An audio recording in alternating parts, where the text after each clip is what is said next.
Got any Okay, alternatives? and I'll take a look and I can read anything in the chat if you want to put it in the Okay. chat.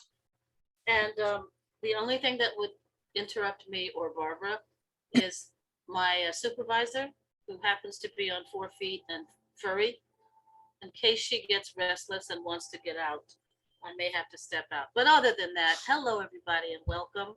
Today's topic is food safety. And I look forward to sharing lots of tips and info with you. Let's see. Here we are. So I just want to confirm that everything on my screen, everyone can see. The thumbnails are all the way over to the right, to the left, and no one can see where I have the images of the participants, correct? That doesn't fill the screen? We're good. Okay, excellent. Okay, so here we go. Food safety, buying, storing, and serving food in a safe way. And I want anyone to, if I see a chat pop up, I'll stop and take questions. So I would say the gold standard of food safety advice out of the Food and Drug Administration and an initiative called Fight Back. And while I'm sort of a pacifist and the wuss, and the whole idea of fighting doesn't really, feel, it does give you a sense of this is something that we have to be very proactive about. So we're basically fighting bacteria. In the big picture, when it comes to food safety, it could be bacteria, it could be viruses in your food, it could be the presence of heavy metals. It could be even the question of organic versus inorganic or organic versus standard. So I'll touch on some of those. Okay, so the Fight Back initiative essentially says there are 4 guidelines, 4 key points. The first one is to always separate your food because the foods that bear the more serious bacteria are mostly animal foods like the chicken and beef and lamb, pork and eggs.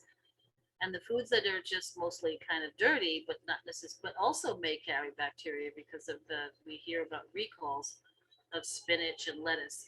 Always keep them separate. The second goal is to clean. The third goal is to cook. And the fourth goal is to chill. So let's talk about clean first. We've heard lots about cleaning our hands in the last 2 years in the presence of the COVID-19. And in fact, it's the same advice all along, not just washing your hands, but washing, between your fingers, around your wrists, and for at least 20 seconds. And the third paragraph says, especially after going to the bathroom, changing diapers, and handling pets.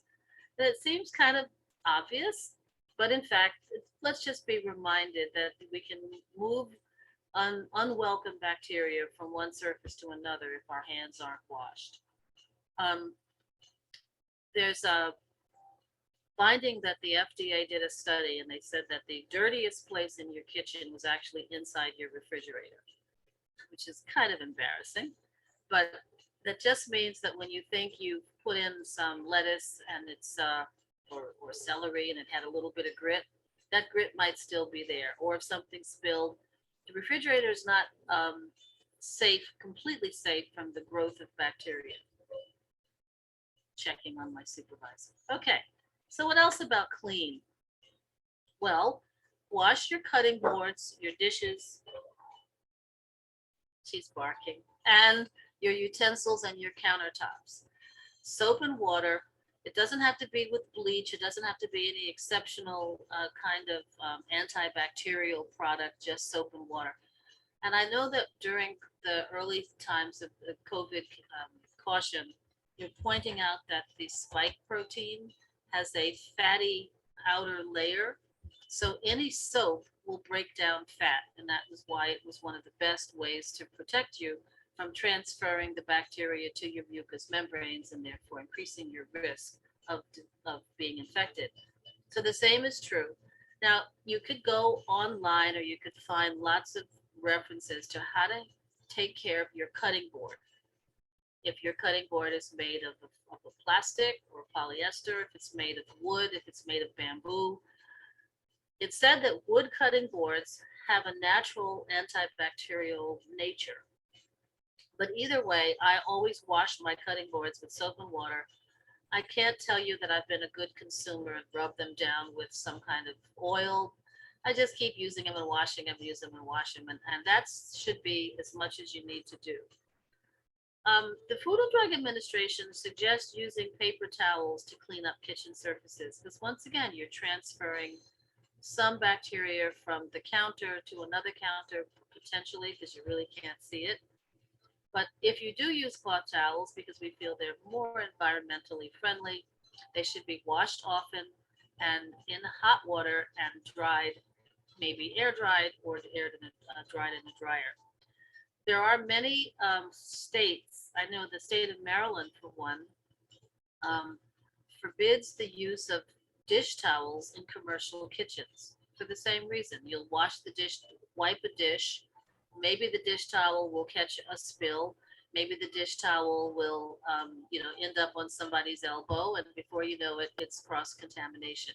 So the insistence on washing in hot water and cleaning if you're going to use cloth or use paper. I'm a cloth girl, so I definitely have dish towel issues. Okay. And the Food and Drug Administration also says, and this is going to make everybody crazy, don't take your chicken out of the package and then take it to the sink. And as the water is running, wash your chicken. I'm waiting to hear the shrieks of horror when that comes out. The reason is that chicken may have, it's not a zero likelihood, but it's low, that it may have salmonella. And when the water splashes off of the chicken onto the sides of your sink, you could leave some salmonella bacteria there. And then maybe you'll come later and the sink will touch a piece of lettuce. And once again, that salmonella is invisible for all practical purposes. And you could transfer. And it only takes one bacteria to divide and divide and divide and create the potential hazard. So I can't tell you how many people say, wait a minute, I always rub my chicken with lemon juice or vinegar. And so the takeaway is make sure you wipe every surface with soap and water following any handling of chicken or other raw meat. Okay, so we're still talking cleaning. And the Food and Drug Administration emphasizes cleaning mainly to remove bacteria like E. coli, which is nasty stuff. E. coli is kind of associated with the colon. In other words, the backside and what comes out the backside, whether it's you or a cow or another animal. So E. coli or salmonella or lots of other bacteria that are in the families that cause typhoid and so on. But when they recommend that, they also have, the guidelines say you should always use running water. So you want to rinse your fresh fruits and vegetables under running tap water. And that includes fruits and vegetables that have a skin or a rind, even if you're going to eat it. So I may sound a little focused, but I actually wash off bananas. And by the way, all the fruit is washed in the processing before it goes into the wholesale. Fruits are rinsed in a bleach solution. They are rinsed in, again, a running water. So we're not really getting dirty fruits and vegetables, but as my sister-in-law used to say, they're packaged. Now, I don't know where his hands have been. So I wash, even a banana. Okay, so if you're eating an orange and you're going to peel the orange, it doesn't hurt to run the orange under running water. So firm skinned fruits and vegetables, you can scrub like a potato or an apple if you want to really get any grit off. They recommend if there's damage or bruising that occurs before you eat you're handling your food, cut away the damage of the bruised part because once again there could be some bacteria starting to grow in there. And then rinse your produce before you peel it so the bacteria aren't transferred. So the best picture of that is I've just brought home a cantaloupe or maybe a watermelon. And I've got my knife ready to cut my cantaloupe or my watermelon in half. So suppose there's bacteria on the outside of the watermelon. My knife is going to penetrate the watermelon and could drag the bacteria into the inside where we're most likely not going to run it under running water. So do that rinse. There's a passionate group of people who still think they need to dip it in baking soda or use soap or use one of the commercial vegetable cleaning solutions. And if that makes you comfortable, fine. I might even do some things in a very, very dilute um, dishwashing liquid solution. Because in a way, you say to yourself, my hands are dirty. Do I going to rinse them under running water, or am I going to wash them with soap? So it kind of depends on where your comfort zone is. But when we talk about cleaning our fruits and vegetables, we're usually talking about getting rid of infectious things.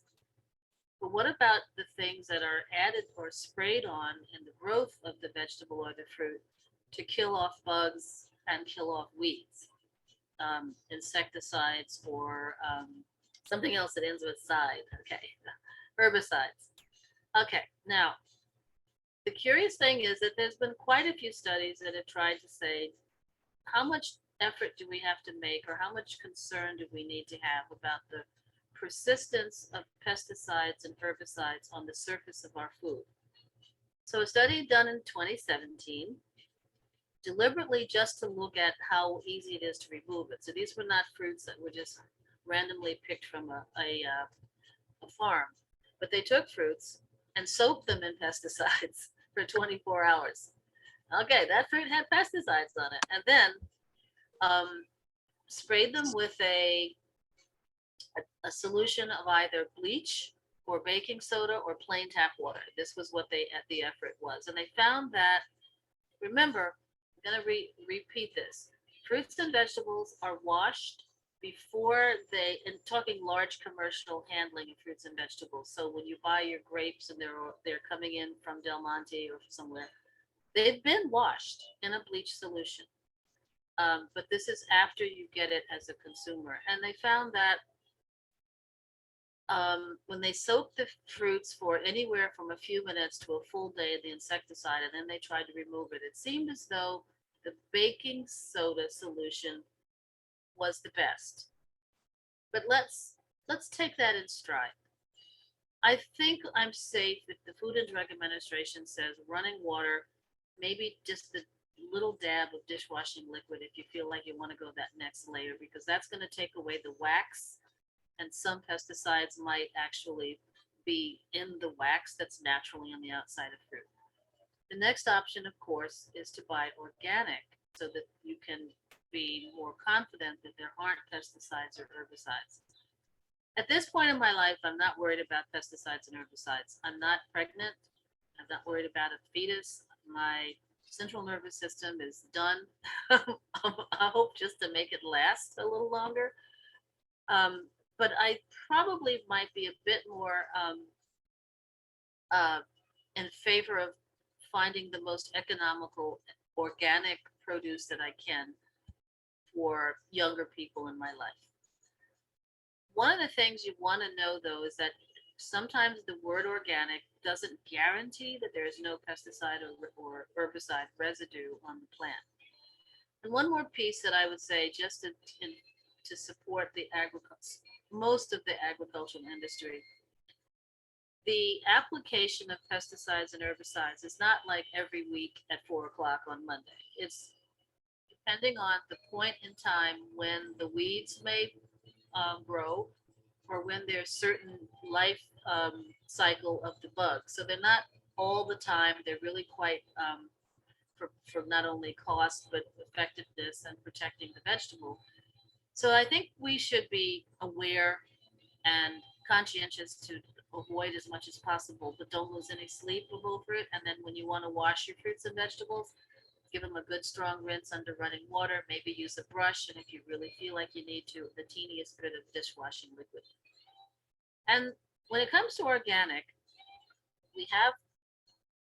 there are many studies in the last decade that want to demonstrate that organic is even healthier, not just because it doesn't have pesticides and herbicides, but it has higher amounts of nutrients. So different studies have tried to measure nutrients in non-organic and standard, let me say that differently, organic and standard produce.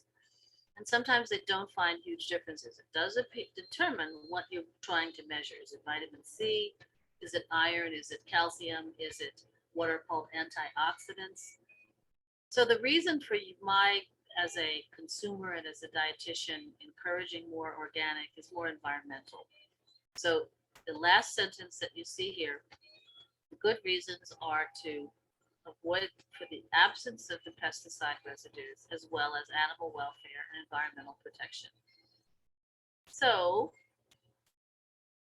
when I think about washing my fruits and vegetables, and I think about greens like collard greens, kale, lettuce, not so much cabbage, but any leafy green. After it's been washed, if I have the first taste of grit, I'm done. It's a hard stop, which is why many of us who will be in a communal setting and someone has brought in, let's say, a dish of greens to share with a group, somebody's going to whisper from the side, who made the greens? Because you want to know, is that somebody with a reputation for proper washing, very thorough washing? I think most of you know what I mean. So this is not a run under running water. This is put these greens in a basin, slosh them around, and then shake them off and check the bottom of the basin for dirt, for grit. You can run your fingers along the bottom. If there's grit, we're going to rinse those rascals another time. So you're basically replacing the water in a large volume of greens as often as you need to until there's no more grit in the bottom of the basin. That has to be a gold standard. Please don't run it under cold water and then invite me over. My feelings might be hurt. So when I was looking up grit, because I was trying to get a picture, I found some very interesting things. So this is a food safety talk. And when we talk about grit, we usually mean like a little bit of the dirt that might have been in the soil when the food was being harvested. But it turns out that there are communities that heavily push eating dirt. Let me say that again, eating dirt. So there's this guy named Dr. Axe. I don't know if he's a medical doctor or a PhD or some other designation, but he's written a couple of cookbooks and that's sort of a following, but there are many others. And some of them are in that group called the paleo community that wants us to eat very similarly to where our very distant ancestors ate. And they're pointing out that environmental bacteria in the soil are not all dangerous. In fact, we need to have very rich and diverse colonies of bacteria in our intestines that help defend us from harmful bacteria growing in our intestines. And that a lot of what studies of looking at the natural colonies of bacteria will vary by region. So maybe we do want a tiny bit, can I say tiny? Can I say teeny weeny bit of dirt? And according to some, our modern sanitization of food has destroyed our contact with these organisms. So it's saying it should aim to eat about 500 milligrams of dirt a day. That's about a tenth of a teaspoon. If you're going to get it in my diet, please don't let me get it between my teeth, because again, I'm done. Anywho, this is probably very similar to what we get on food if we buy food in a farmer's market and not over washing it. In other words, scrubbing it, peeling it, stripping it. I'd love to know how everyone feels about that, because eating the dirt in order to have diverse colonies of bacteria that reflect our environment is a good idea. There's a lot of major medical institutions that promote that. A conference that was held in Spain about 5 years ago suggested that everybody own a dog or two, because when you pet your dog and play with your dog, you're getting bacteria from that critter, and that gets internalized either through your mouth or other mucous membranes, and that also helps to establish local colonies of microorganisms. So some people say eat dirt, it's good for you. So there's a little further in investigations called geophagia, where people actually eat soil, and it's mostly observed in animals in the wild, whether it's elephants or apes or sheep, who actually eat clay or eat soil, and they're getting minerals, iron, calcium, zinc, other minerals that are naturally in the soil. The likelihood of that being useful for humans is very limited. In fact, if a person has a pattern of eating non-food, it's called pica, and that could be clay. My mom was from Savannah, and she can remember the old days of ladies would put a little hunk of clay or cornstarch or laundry starch in their mouth and just sort of run it around their mouth. That's pica, and that's actually associated with iron deficiency anemia. But eating clay as this, and I put the font quite small, a study that was published by a doctoral student at Cornell in 2011 says that eating dirt rarely adds significant amounts of minerals to one's diet, and in one case interferes with the absorption of the minerals that we have already had in our meals or other foods that we're digesting from the gut, and may actually result in nutritional deficiency because of competition for absorption. So you tell me if you're thinking of eating dirt. Yeah. But if you know anyone who loves to chew on laundry starch, I will tell you that the main laundry starch on the shelf is Argo. And I don't know anybody that starches their clothes ever, but it's still in the store, and it's owned by the same company that makes corn oil, CPC, Corn Products Corporation International, CPC International. And they are aware that people eat their laundry starch, so they are aggressive and determined that there should be no dangerous substances in the starch that could cause injury, no bacteria, no heavy metals like lead. But it's still not food, and it's usually taking the place of better food. Okay. And then there's this thing, I'm looking around for grit, dirt detox. This is a curious one. The idea here is that eating dirt might have been a way of getting rid of toxins, and it might explain this is a proposal why people and animals all over the globe have been eating dirt for a long time. For example, I had the pleasure of a nutritional anthropologist to join this chat. There are many cases around the world where people blend food with soil to help take care of or to help neutralize other elements. I'm not going to go out and make potatoes and acorns and clay. It sounds interesting, but it won't be on my menu in the next few months, years. And then the last one is actually recipes for edible dirt. And when I read this one, I really had to laugh out loud.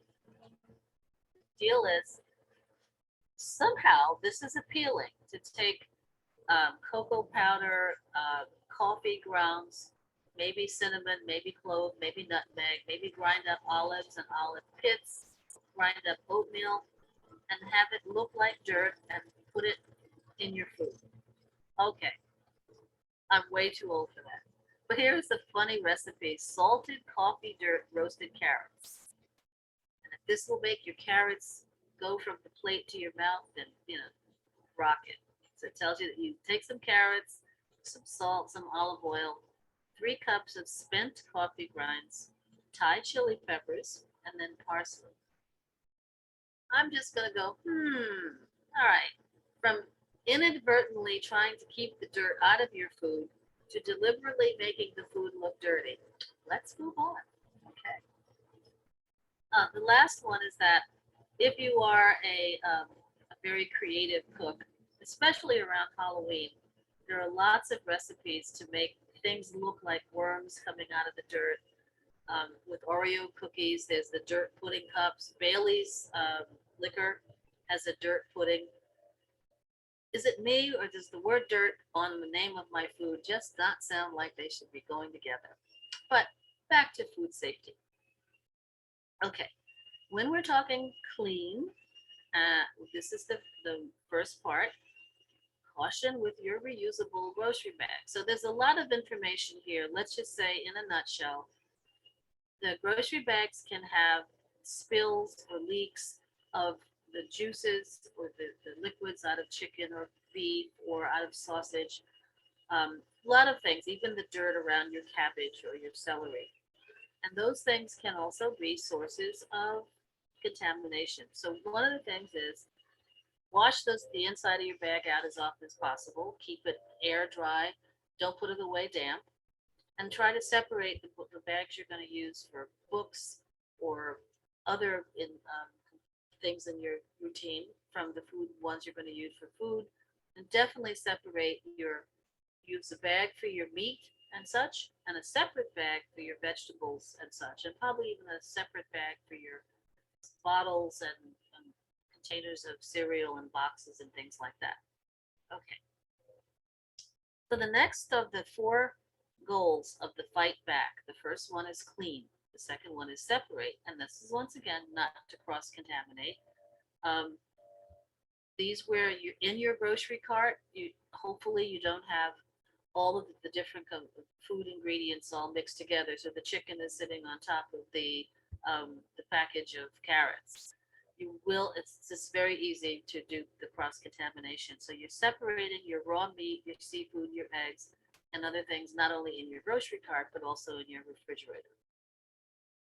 And if you have a cutting board, many of the food safety guidelines that say you should have a completely separate cutting board for your meat from your plants. Some people are very serious and say, I don't even use it. I have one cutting board for my garlic only. Well, I use my cutting board for everything, but I give it that good soap and water wash that we saw in an earlier one. But certainly if you're preparing a meal in which you're chopping your veggies and you're chopping your meats at the same time, they should be separated across, hopefully by 6 feet, not just on a different board. So I thought this was a cute piece. It's actually environmental health on Twitter. We hear so often in our in the news, these people write tweets and they're presented as though it's profound information. But here's one. It says, keep it separate. And I thought it was kind of a lovely bit of art, your plants and your meat. Okay, so we're still on food safety. The third goal is cook. And it's all here about safe internal temperatures. And they vary, the safe internal temperature varies with different foods, but it's when it's reaching a high enough internal temperature to kill the harmful bacteria that cause the foodborne illness. That sometimes has to do with the density of the food or the kind of bacteria that are more commonly found. So take hamburger meat. Unlike steak, a hamburger is ground up. So there could have been some meat with contamination of E. coli, and it got ground in with meat that wasn't contaminated. But a steak is generally cut in from layers of meat, and the internal part will not have been contaminated. So you're more likely to get contamination out of ground beef than you will out of steak. Not impossible, but more likely. So the recommendation to have the proper temperature is to also own a thermometer. I have the old school one like here, but the new ones are so cute. They give you a readout, and by the way, the America's Test Kitchen looks at the different thermometers, and it's important that it make it easy for you to read. So if the readout is on the side, that you don't have to contort your head to see what's going on, that's a good one to buy. And here is the I have a quick question for you Yes. on from Gail. Should you wait for cooked meat or chicken to cool before putting in the refrigerator? Oh, cool slightly, but that's actually about 4 slides from now. It should be no longer than 2 hours after cooking before it goes in the refrigerator. And if it's still quite hot, it should be broken down into smaller amounts and then put in smaller containers. If I'm nervous about something being super hot, because I can remember when I was little, we always were told never to put hot things in the refrigerator because basically it made the refrigerator warm up. It took a lot of energy to keep the refrigerator cold. And even some people born the year I was born in 1949, so we were even still in the era of the icebox. So I think the old pattern of thinking don't put hot food in the refrigerator is discouraged because of the old appliances. But give it 2 hours to cool off and then shoot it in the refrigerator in as reasonable a container as possible. Here's some more recommendations on what the temperature should be. And there are actually thermometers that you can buy retail where the information is on the side of the thermometer. And the what is here from Healthwise Incorporated, this was an image from Google and is something that you could easily print out and you know, use if I have metal kitchen cabinets so I can put magnets to hold things up or another bulletin board. Essentially, somewhere between 145 and 165, you got everybody covered. Okay. All right. The fourth of the guidelines is first wash or clean, then separate, then cook. Third is number cook. We're still looking at the temperatures. And the last one is chill. So the egg white should be firm and not runny. This is one that a lot of people say, I don't like it firm. I love it runny. I love to dip my toes. So it's not that you're going to invite salmonella and you'll be on your back for 6 weeks. It's recommended that you cook your eggs thoroughly. Now, cold spots are another tricky one. If you have something frozen and you go to cook it, the outside could look very well done, but the inside is still chilled. And it will eventually warm up, but it's going to warm up more slowly. So if there are bacteria, they will pass through the perfect temperature zone to multiply. And, bellyache and other gastrointestinal distress could follow. A lot of times, if you're doing something in a microwave, you will see instructions that say halfway, take it out and to either turn it around or stir it up because you could get cold spots. You want to blend everything. And sauces and soups and gravies completely to a boil to make sure that you have any microorganisms, especially since sometimes sauces are made from marinade. You want to definitely cook that to get the microorganisms inactive. Okay, refrigerate promptly. So that promptly is no longer than 2 hours. And the more quickly the cold temperatures don't kill bacteria, but slow the growth. And that's the important thing. Even freezing does not kill most bacteria, but it definitely halts the growth. So after it has frozen and it's starting to thaw, bacteria can start to divide again. So that's why the importance of not having cold spots and cooking thoroughly to those temperatures. I have a thermometer in my refrigerator, but I find in the summertime, I think Con Ed is giving us brownouts, and my refrigerator is nowhere near as cold in the summer as it is in the winter. Does anybody find that things on the top shelf freeze in the winter, and in the summer they're just like, chilled? So if you have a thermometer, you want to make sure your refrigerator is at 40, and your freezer should be at least 32 degrees or lower. This is the freezer temperature to 0 Fahrenheit or let's see, or below. I think I should have put 32 there. Okay. And last point, freeze or refrigerate meat, poultry, and other perishables as soon as you get them from the store.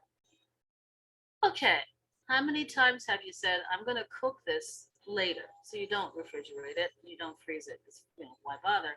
And then you don't get around to cooking it. I think it's safer to go ahead and pop it in the freezer. And even if you cook it 2 hours later, you'll just have to kind of work through the extra cold content.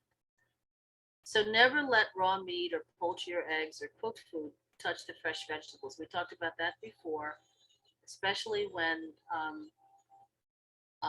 we are using the cutting boards.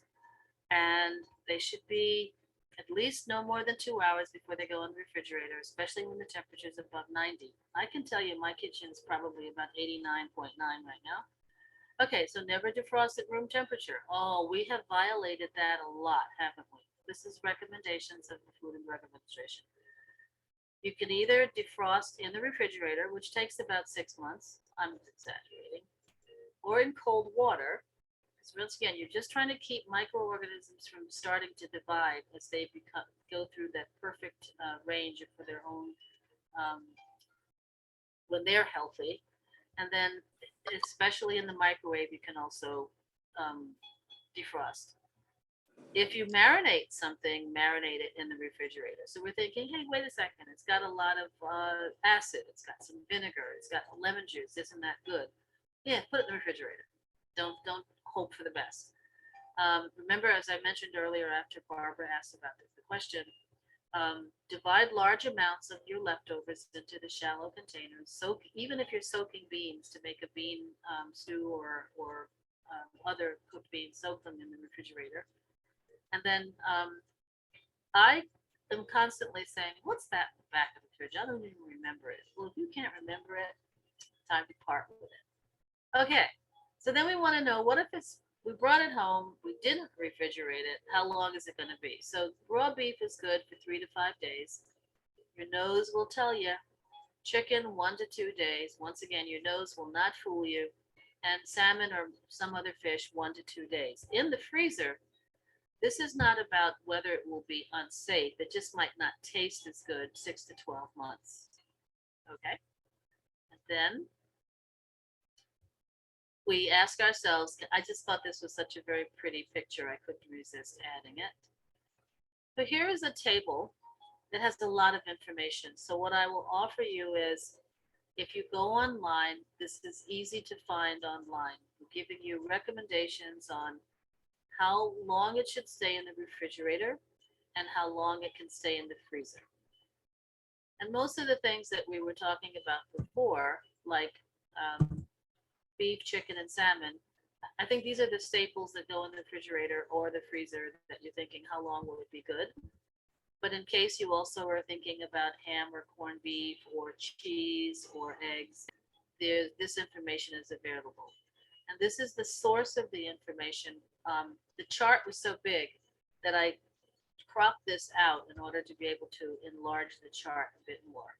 So this is my professional organization, the Academy of Nutrition and Dietetics, HomeFoodSafety.org, and ConAgra, who are some of the bad guys at times, the good guys at times in the agriculture business. Okay, we're gonna round out the end with, what is the story on these dates, for goodness sake? What is sell by? What is pull by? What is use by? Here's how you do it. Here's a general list. Once again, the reference for this list is in my in the PowerPoint. It's similar to the other table, but this one says if you happen to have eggs in your refrigerator, after about 5 weeks, you might want to check them. And you, again, a rotten egg will not hide from you. I often get asked, what if you see mold on bread or mold on your cottage cheese? The safe answer is dispose of the whole thing. If you feel like you want to play with a little fire and you're going to cook with it and it's going to get heated, but it's certainly, anyone with a mold allergy should probably ask someone else to open it and look for mold and not do it themselves. So the sell by date means this is required for the retailer to pull it from the shelf. But if it's in your refrigerator and it's, let's say you bought it on October 13th and it's now October 20th, as long as it still smells good, and you can't, again, milk won't sneak up on you. It's very distinctly not good. You can, it's not a date that you have to pour the milk out. It's the sell by date for the retailer. Okay, use by. This one is basically about quality. So if I'm putting out crackers or cookies or anything that might lose its flavor, lose its color, lose its texture, I want you to use it before that date. And I won't tell you that I went in my pantry and I found a can of pumpkin that I say was from the Obama administration, and I used it to make pumpkin soup, and it was good. But it had a use by date on it. technically canned food, if the can has not been damaged, is good indefinitely because it's sort of almost like in suspended animation. So if you do have canned food, there's you almost don't need to worry, but anything bulging or anything that's damp along the seam suggests that the can has been breached, which means that something inside could be fermenting and causing it to bulge, or something could have gotten from the outside in. Okay, and then we have, um, so this was best if used by, and then there is best before, which is kind of the same idea, and then used by. So if you're thinking, hold on, you just said that you have the same opinion of most consumers, which is that the dates are somewhat confusing. Remember, sell by is for the retailer. Use by is for us, the consumer, because it suggests that there is a certain window of time that we know these foods will can be considered safe. Not tasty. Tasty's good, but safe, as in the packaging will permit a certain time of guarantee not to be softening or leaking. But sometimes these, when you see a use by date, I think you should respect it. The best buy is more like, again, the quality of that food. Okay. And then there's some things that really don't do well on the shelf. And these were mostly having to do with oils that are in the foods that are many times what we call an unsaturated fat. The unsaturated fats can become rancid in the presence of heat. Rancid means that the fat, which is a polymer of atoms, the fat can break. And when that fat breaks, it alters the flavor and sometimes the appearance of the food. When I say breaks, it doesn't literally break like a cracker breaks, but it changes its structure as an ingredient of the food. So, dried spices and herbs like oregano, you name them. I probably could be a half an hour naming every one.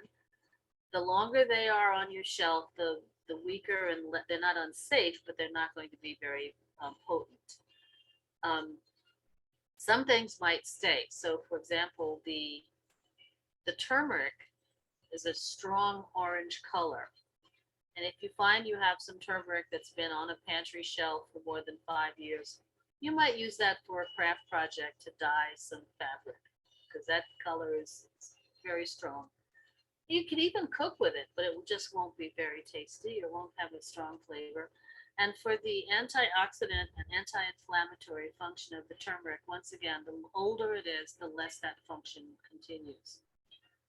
Another food or group of foods which will lose their flavor is the highly unsaturated cooking oils, such as canola oil, corn oil, soybean, olive oil to some extent, but if they are at room temperature in your kitchen, in a cabinet, especially a cabinet above the stove where it might get hot, or a cabinet near your refrigerator motor where it might get hot, you will lose the smoothness of the flavor. The fat will not become unhealthy, but it'll taste awful. So these might be best kept in the refrigerator. It's not going to change dramatically in 2 or 3 months, unless again it's a very hot room. Another thing is that please don't let them sit in sunlight. And you might ask, well, why would I ever put oil in sunlight? Well, I have friends who I've visited their homes, and they may have a kitchen window, and then they'll have a very attractive shelf. So the things that they work with frequently, they'll have handy on the shelf. And if the ultraviolet light of the sun reaches those fats, it also can cause them to break, which changes the flavor. You also can see that that has occurred if you touch the neck of your jar and it starts to feel sticky. Your oil bottle, I should say. That's where it's exposed to oxygen or exposed to ultraviolet light or to heat, which at temperature in most rooms is warm. and that's causing a change in the structure of the fat and it feels sticky. Another one is whole grains. So I'm a big Triscuits fan in case anybody wants to send me some for my birthday. Um, the grain, the germ and the bran have fat, which is one reason why refined grains are much more popular in the food industry than whole grains, because when the milling takes place, which is the crushing of the grain, the fat that's in the germ can get things gummy.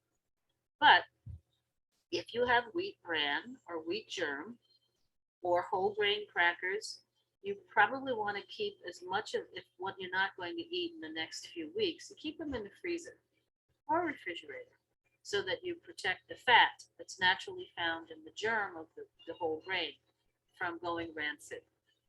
And the last one is aspartame in sweetened liquid beverages. So that's very generic. Let me talk about that. Aspartame is the equal, and we normally see equal in a packet. You can buy it in, little canisters. The other artificial sweeteners, or what that industry would like us to call sugar substitutes. The other artificial sweeteners include sucralose and saccharin and stevia. And then there are a few more, but let's talk about those because those are the ones you can buy kind of over the counter. When they're in a powdered form, they can last indefinitely.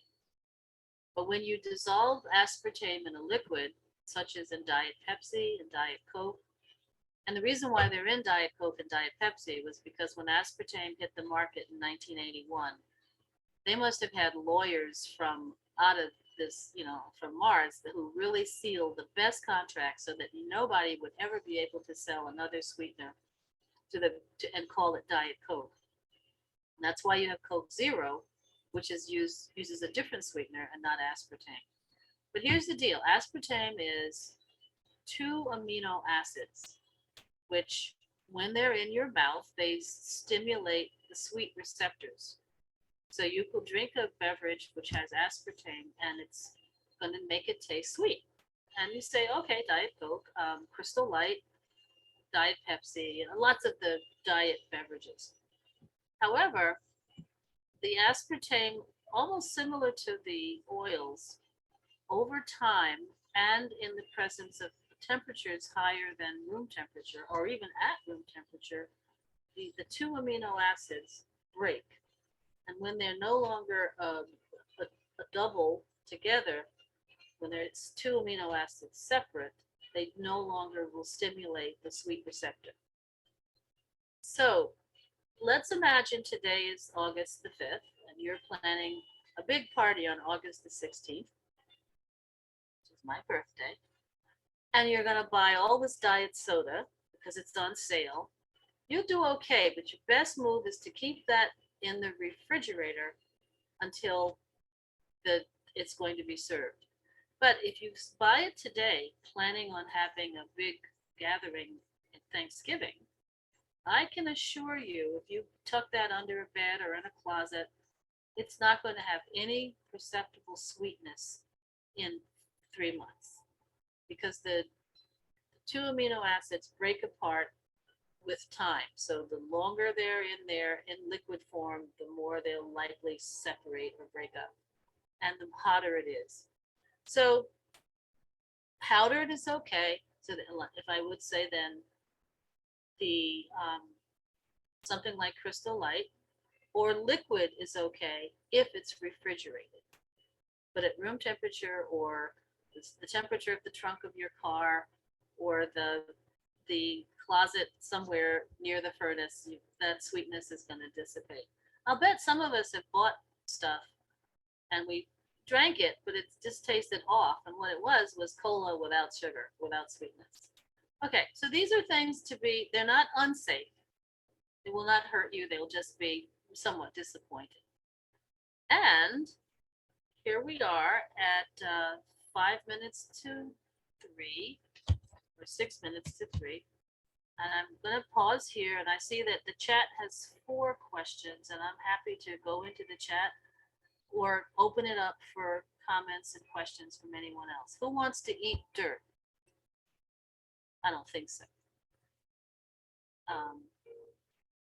When I was a kid, we ate at the beach, and my mother would say, "A little sand is good for you." My mother-in-law had a better one. She would say, "Dirt don't hurt you unless it falls on you." I still don't want to eat it. Okay. Um, should we pre-wash lettuce? And the answer is I think some of the Grow NY made good recommendations about pre-rinsing when you bring it in and then keeping it moist versus whether you should wash it as soon as it comes in or only wash it just before eating it. I think strawberries should be washed just before eating it because there might be something. I'm just reaching way back. Has anyone ever had strawberries? Not they mold, yeah, boy, they mold. But sometimes they just flatten out and they look like someone came in and stepped on them. And that's because strawberries have a lot of natural pectin. Pectin is what gives it its structure, its mushness. Is that a word? So there's an enzyme called pectinase, which is secreted by bacteria.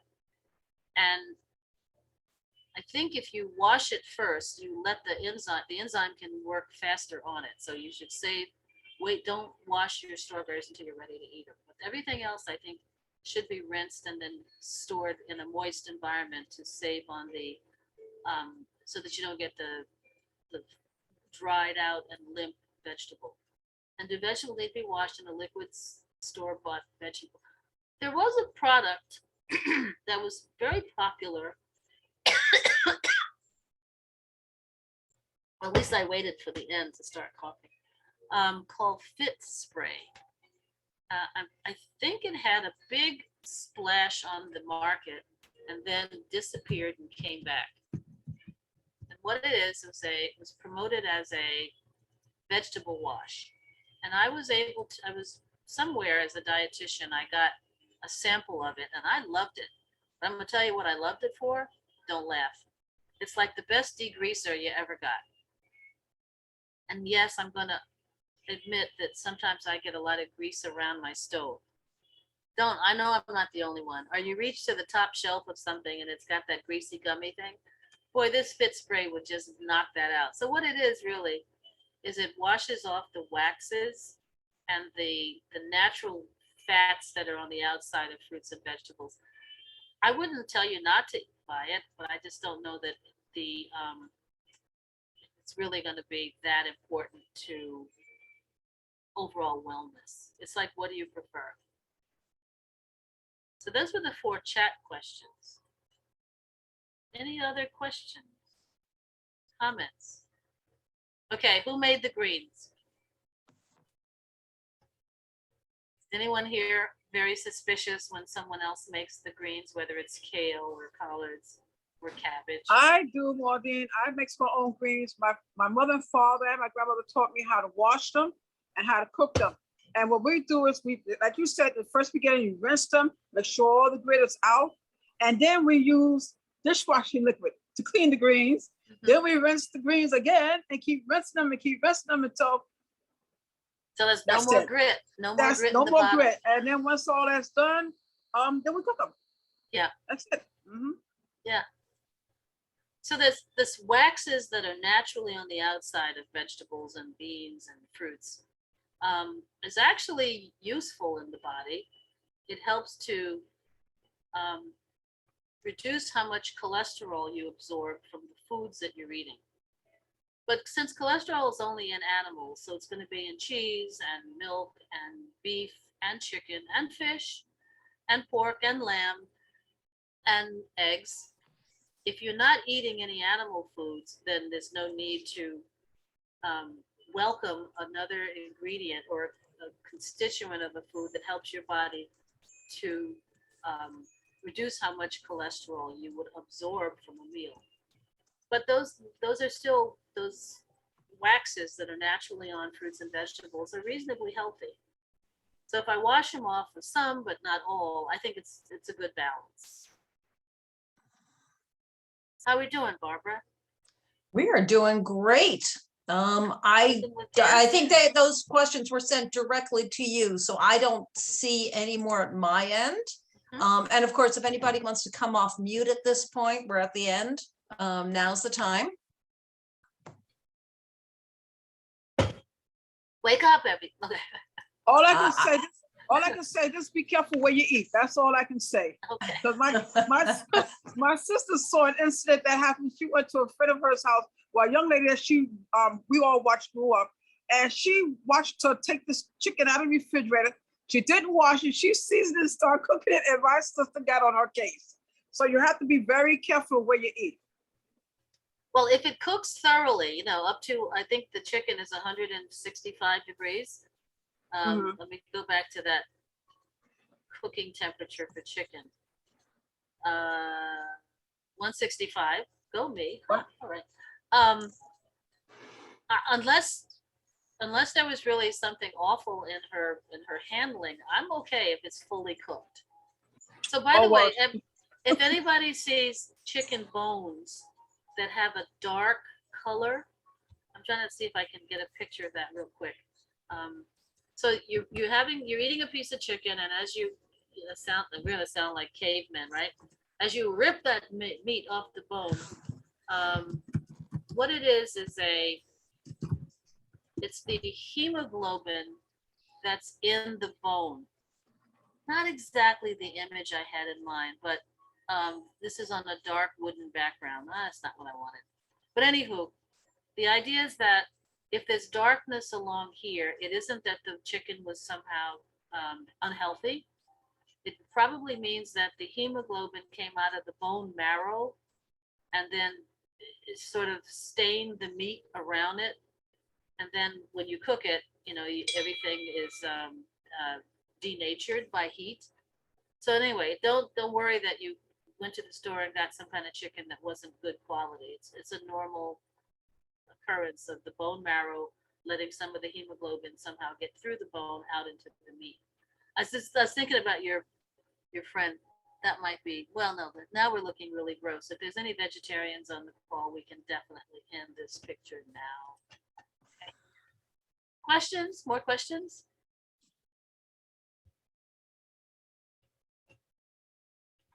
Anybody gonna eat dirt? Gonna do a rest? Thank you for always being so thorough. I really admire you and your talks. Thank you.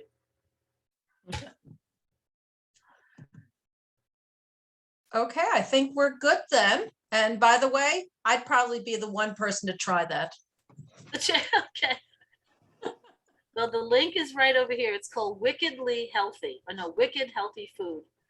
And I think that's, yeah. If you do it, please save me a dish and I'd like to try it. I will be sure to do that. So, but yeah, Okay. I'm crazy enough. So, all right, Okay. we're good then. Thank you Oh, so yes. much. Thank you, Maudene. Very good session once again. My pleasure. Appreciate the information.